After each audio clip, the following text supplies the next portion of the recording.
It's hot where I live. It's humid as hell right now. But anyway, that's not what that's not why you're listening to me. At least I don't think that's why. So let's use this new knowledge of compare and conditional jumps to our advantage. Let's bring up a list with F1. Go here. We'll go to Basics 3. And let's look at all the conditional jumps. There are others, but for now, this is pretty much all you're ever going to use. This, when you hit F1 and you go to the tutorials in ASM Basics 3, this will solve the majority of your problems. And because it's hot as hell, I've started drinking some beer. All right, so Karma script. We have our flag. I had closed it down and I didn't save it, so we'll redo the hide, uncheck hide children when deactivated. Let's use this to our advantage. How are we going to do this? It's really going to be a couple instructions. So what we want to do, let's think about this. So we have 4 entry points: increase and decrease in character creation. And then we have some processing points where we're just unconditionally jumping to it and doing things.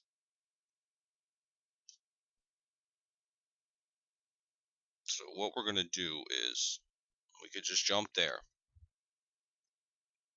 So what we have to do at this point is sort of think about how we've structured our script up to this point.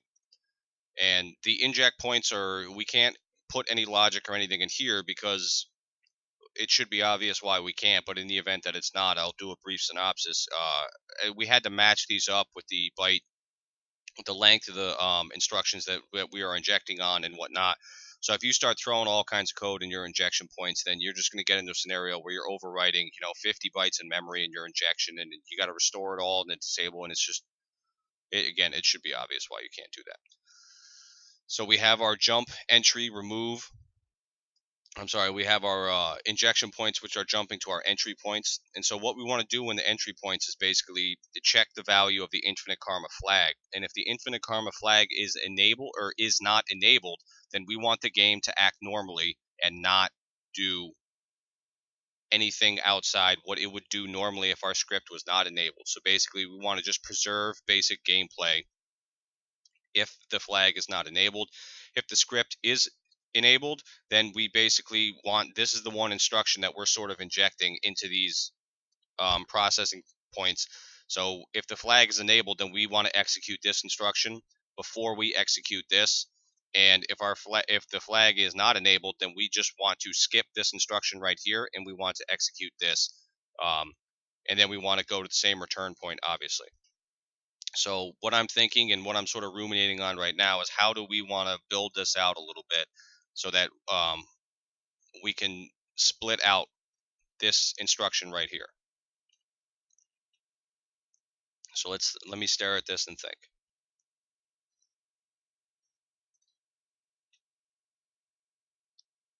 We're going to need another label.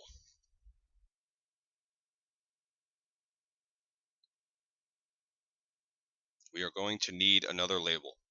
Why are we going to need another label? We're going to need another label because we have to associate this one line with some discrete label that we can jump to. And then from there, and basically that will be like is the cheat enabled label. And if it is enabled, then we will execute this. And if it is not enabled, then we will just come down and we will jump to whatever label is associated with the original code. Or at least that's how we are going to do it. So let's see, we have our process functions and things like that. So what do we want to name it? The process is just kind of a nice way of saying I want to do something generic. So we're going to leave that. So we're going to add something. We're going to call it cheat. Can we do that? Can I do that? Cheat, spend point, character creation. I don't really like that. Modify. I don't know. We'll just call it cheat. The hell with it. So label, cheat, spend point. We're going to need them for all 4. and then label cheat remove point for character creation, and then label cheat spend point in game, and then label cheat remove point IG. Why am I calling it cheat? Because it's at a glance, it's immediately obvious what's going on inside these labels slash functions. We are cheating. And then when you look at process, what are you doing? Well, you're just processing information. And for our purposes, basically what I would say is in my head, I am equating process with original code.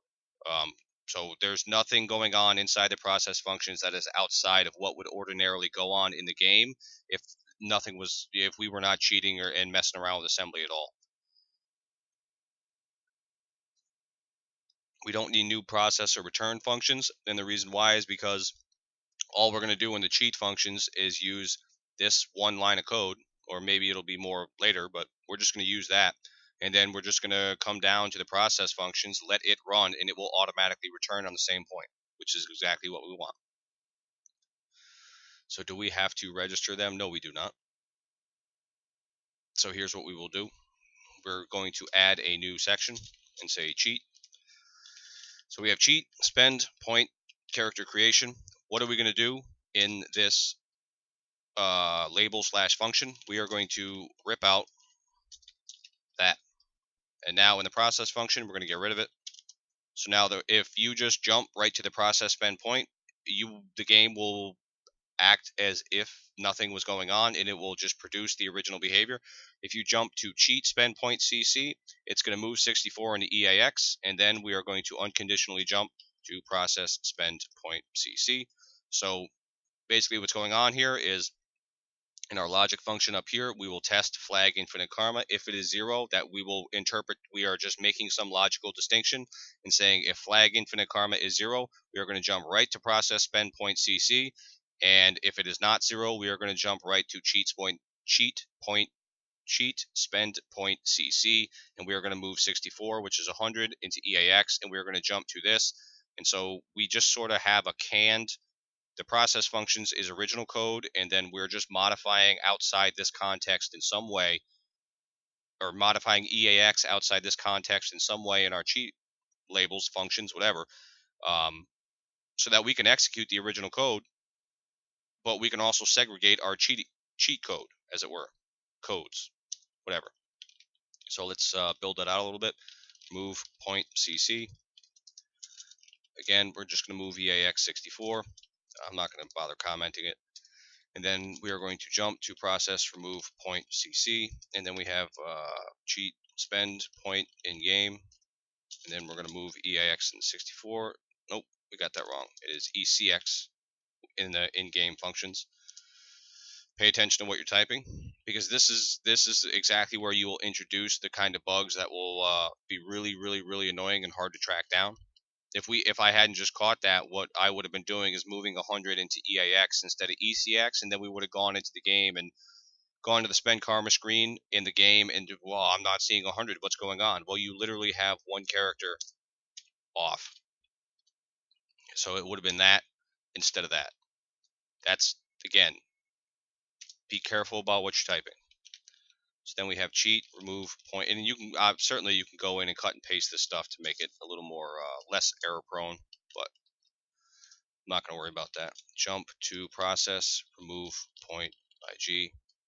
All right, so now we can come down here to our process functions. We can get rid of this because we're going to just jump right to the cheats or the cheat functions if it's enabled. So let's just sort of eyeball this here. We have cheat, spend point, character creation, move 100 in there, jump to spend point, character creation. Then we have cheat, remove point, and then 100, and then remove point CC, and then spend point IG, remove point IG. All right, so that's good enough. So at this point, we've broken out what we want to, but we still don't have any logic in our entry functions. So let's go about doing that. What is the syntax of a compare? It is CMP and then two values. So you are comparing the first value to the second value. And let's maybe see if we can talk or prove that a little bit. Let's go to comparison instructions. Performs a comparison operation between arg1 and arg2. The comparison is performed by a sign subtraction. Yep, we read about that. If arg2 is an immediate, yep. The E flags register is set in the same manner. All right, so what is arg1? It is some value. What is arg2? It is some other value. I mean, it really doesn't matter how you think about it. Whereas, are we comparing the first value relative to the second value relative to the first value? It might matter in some really pedantic way, but if for general purposes, you're just comparing two values, and the unconditional jump will. Okay, so that's not entirely true.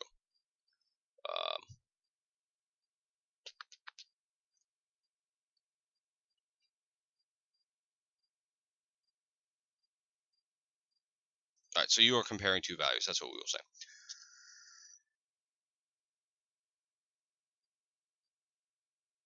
Really, really. So it's. I mean, I don't know. When I think about this stuff in really pedantic ways, it's sometimes it's easy to get confused, or at least it is for me. I fall into the trap of um, just confusing myself for no reason because it's so pedantic that I get so concerned about what is this and what is not that I have to go back and check what it is that I think is true, which is exactly what I'm doing right now.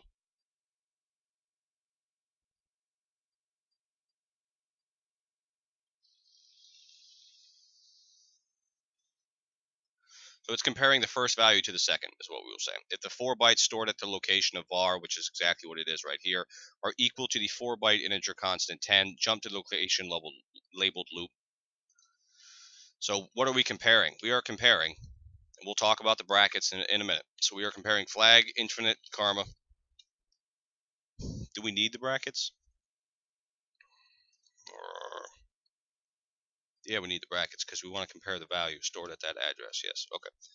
So we are going to compare flag infinite karma with 0.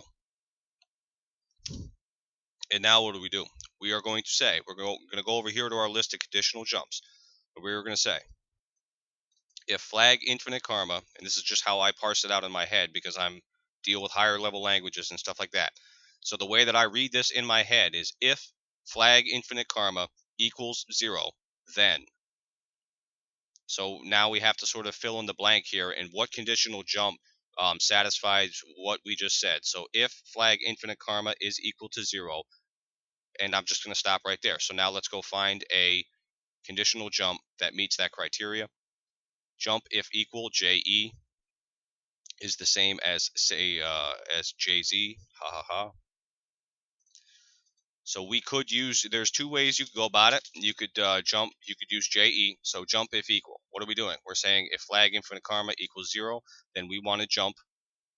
And in our sort of made up logic here, or it's not really that made up, but it's for our purposes, it's not important why, but if flag infinite karma equals 0, then we are saying, because we're the ones building up the structure and the script and all that, that if this flag is 0, then the cheat will not be enabled. So we are doing compare flag infinite karma with 0. If they are equal, then we want to jump right to process spend point CC because we don't want, and we're going to get rid of our unconditional jump there for a second. So what we're saying is if this is 0, the cheat is disabled, so we don't want to do any of the cheat functions. We just want to jump down to processing and let the game continue, and it will be none the wiser, and everything will be happy.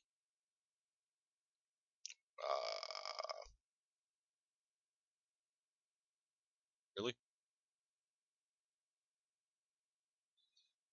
Yeah, that's exactly what we're saying.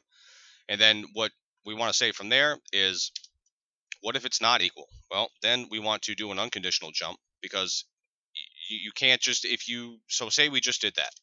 So, well, if the cheat's disabled, then I want to jump to spend point, and we're not going to put anything after that. What's going to happen? What's going to happen is that execution is just going to drop down. It's going to fall through to entry remove point, and then there's no logic here yet. And then it's just going to say, well, jump to remove point CC, and then it's going to jump down to process remove point CC, and it's going to execute this code, and your game's probably going to go out to lunch. So the way that we are structuring this is we're comparing flag to some value, in this case 0, which we are saying cheat is disabled. And then if the cheat is disabled, we want to jump to process spend point CC. But what do you want to do if it is not enabled, or if the cheat is enabled?